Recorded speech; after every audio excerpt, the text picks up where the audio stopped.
case you haven't noticed, I'm weird. I'm a weirdo. I don't fit in, and I don't want to fit in. Number 10. Tickle Me Kevin. What is with the tickling? Have you ever videotaped yourself? Once, it didn't go well. No. Videotaped yourself getting tickled.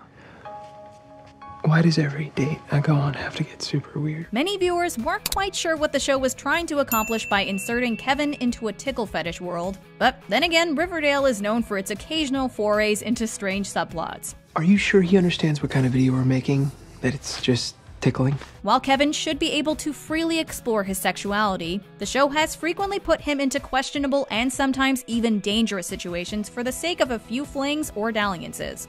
The fact that Kevin's still in high school also brings another element of concern, considering he's underage. But let's be real, age has never really been a factor in Riverdale's plots. You can make a lot more if and when you build a following. Terry, this is a one-time thing. That's a shame. Number 9. Dark Betty, Cam Girl. Are you excited? Nervous? Both. I haven't seen him all summer. Riverdale takes a very loose approach to adapting the original Archie comics. Therefore, it makes sense that this modern take involves a more multi-dimensional version of Betty, rather than forcing her into the stereotypical perfect girl-next-door mold. However, rather than making her rebel in a more subtle manner, the show decided to create Dark Betty, an alter ego with a black bob haircut. Wait, what? What? Apologize for ruining Polly. What the hell? Do it, Jason! Oh my God! Say you're sorry for destroying me! Apologize for what you did to me! This alter ego first appears when Betty and Veronica decide to get revenge against Chuck, but the real shocker is when Betty decides to become a cam girl. Do I look good? Mm-hmm. Can I dress for you? Yeah. I love talking to you. I like talking to you too. Can we meet sometime? Maybe. Number 8. Kissing Cousins. How a casual conversation turned into an epic forbidden romance. How, for reasons still murky, their respective parents tried to tear them apart. How their breakup was short-lived because Polly soon learned she was pregnant with Jason's baby. Polly and Jason's love story started out as being a sweet, albeit tragic tale of star-crossed love. Their affair ended with Jason's abrupt and gruesome murder, but their story maintained a certain air of romance. And how their dreams of escape went up in flames. From their forceful separation, to their engagement, to Polly's pregnancy, the two certainly appeared to be dedicated to the relationship. However, everything changed when Hal revealed that the Coopers and Blossoms were actually related, meaning that Polly and Jason are actually blood relatives. I'm a blossom? Polly is a blossom, which makes her and Jason relatives by blood. This information tainted Polly and Jason's love story, and suddenly they went from tragic sweethearts to distant cousins. We need to get Polly out of that house. Number 7. The Red Circle. Archie's desire to restore justice is undoubtedly a good trait, but his attempts are often a little misguided. We're called the Red Circle, and we're coming for you. In Season 2, Archie forms a vigilante group called the Red Circle to track down the murderous Black Hood. While this plan seemed at least decent in concept, it fell flat in its execution. Apparently, Archie's idea of intimidation includes a room full of shirtless men in red ski masks. Archie's monologue doesn't do much to improve the Red Circle's image either. We will find you. We will hunt you. And we will end you. The group was ultimately more humorous than it was intimidating.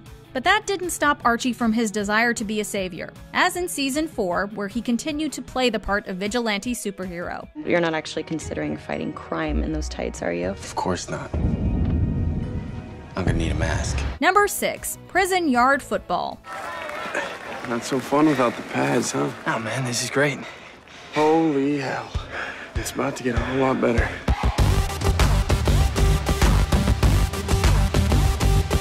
Archie's love of high school football is well established throughout the series, but he takes his passion a little too far in this infamous scene. While in prison, Archie meets an inmate with a tragic background. Not me. I dropped out in the 4th grade to to run drugs to support my nana.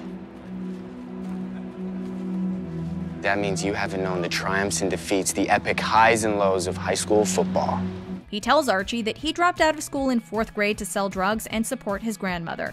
While this information was probably a lot to process, Archie's immediate response made no sense, as he blurted out a tacky line about missing out on high school football, because apparently there's nothing more tragic than not partaking in school sports. Not ghoulies versus serpents. No gangs. We'll mix it up for a clean, fair game. Or we gut you like a fish and take your shoes again. This moment definitely undid some of the show's attempts to make Archie appear more complex than just an archetypal jock. How about this? MVP wins my new sneakers. Number 5. Veronica saying Daddy and Archiekins. Totally unacceptable, Archiekins. We need an escort. It's well established that the dialogue in Riverdale is neither the most realistic nor the most natural. And yet, Veronica's constant use of words like daddy, daddykins, and Archiekins might take the cake for being the most off-putting. Veronica! What's the matter, Daddy? Every time Veronica says daddy or Archiekins, it sounds as though it's an afterthought, which only makes it even more awkward. It's especially cringe-inducing when Veronica calls her dad daddy even when she's incredibly mad at him. It just never seems to fit the mood of the scene. This bottle I cracked open is a lot better than the swill you've been making recently, Daddy. Number 4. All the singing. I like drinking hard, maxing Dad's credit card. I like skipping gym, scaring her, screwing him. I like killer clothes, kicking nerds in the nose. While some of the singing on Riverdale is well done, and the actors have decent voices, there are certain moments that just make us ask, why? A prime example of this is when the River Vixens sing a cover of Elvis's Jailhouse Rock in front of Archie's juvenile detention center.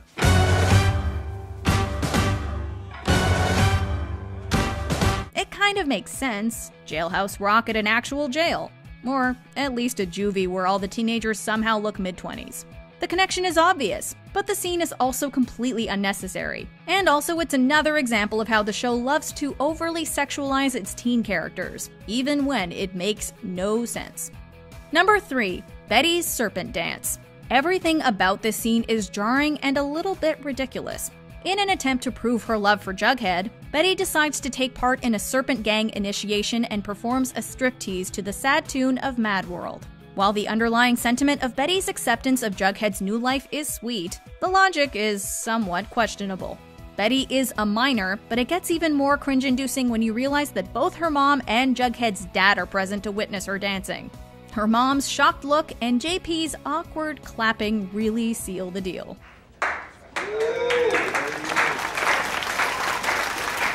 Number 2. We're Endgame, Archie.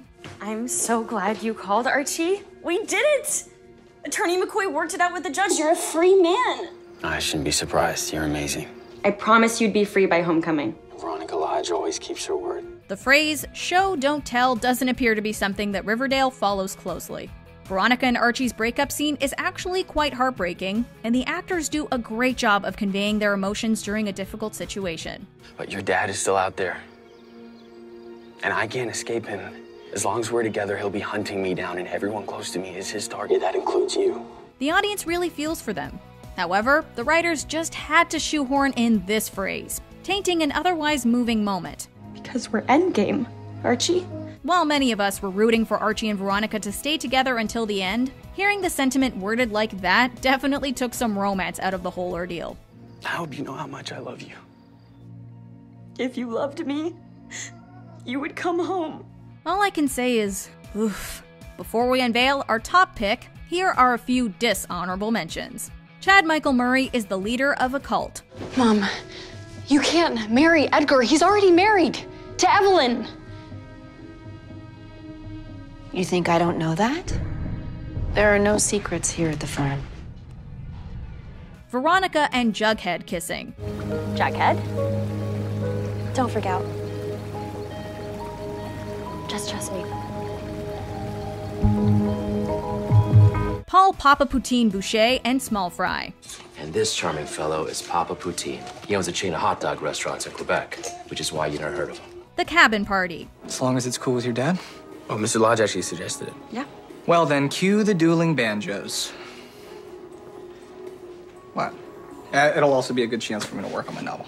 FP and Alice Cooper getting together. Not really in the mood to cook. So can we have turkey dinner at Pop's tomorrow night? Fine by me. Number 1. Jughead's I'm a Weirdo speech. Even if you've never seen an episode of Riverdale before, you've probably seen at least a snippet of this speech floating around the internet. I'm not normal. I'm not wired to be normal. This is a scene that's so cringeworthy that it transcends the boundaries of the show. The whole monologue appears to be an exercise in the misunderstood loner trope. In case you haven't noticed, I'm weird. I'm a weirdo. I don't fit in, and I don't want to fit in. Rather than letting the audience come to their own conclusions about Jughead's character through his actions or more nuanced dialogue, the writers decided to tell its viewers point blank that Jughead's a misfit and that he's not like other teens. Have you ever seen me without this stupid hat on? That's weird. Why are you getting so upset?